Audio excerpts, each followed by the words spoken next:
You are speaking of high school athletes as if they're property of the SEC or the ACC or whatever regional conference that they're associated with. Yeah, I mean, you're comparing them to like television rights deals and everything. That's crazy. That's un-you. That's the dumbest thing you've ever said.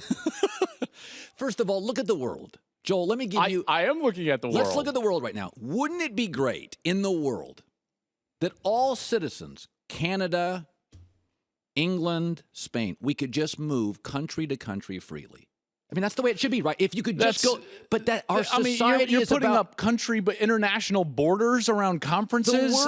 Now that's the dumbest thing that you've ever said. The world's about borders. It's about access, and if anyone is arguing anything else, then they're arguing from a very specific point of view. And it's not your fault necessarily. You're just viewing it as an administrator or as a head coach. And so you're seeing it through their lens and through, can we still get the players that we need? Listen, 5-star recruits and 4-star recruits are still going to get seen. They're still going to go the places that they need to go. Even 3-star recruits are going to have those opportunities.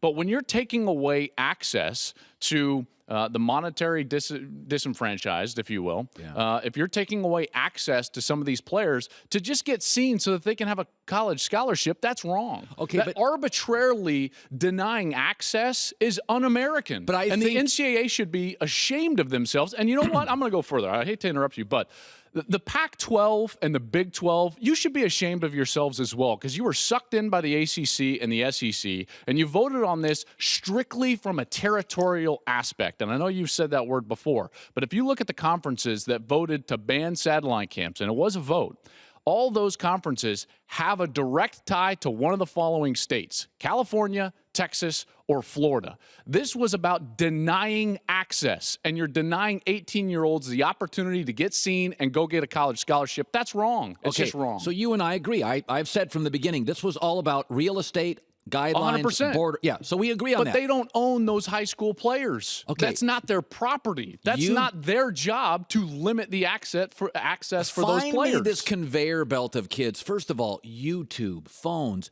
rivals, scouts, coaching staffs. You kids get seen today. They get seen. By the way, that's like saying that the first Zach Morris / Wall Street cell phone was good enough and we didn't need anything. Why wouldn't you want advancement? I mean, more access is better.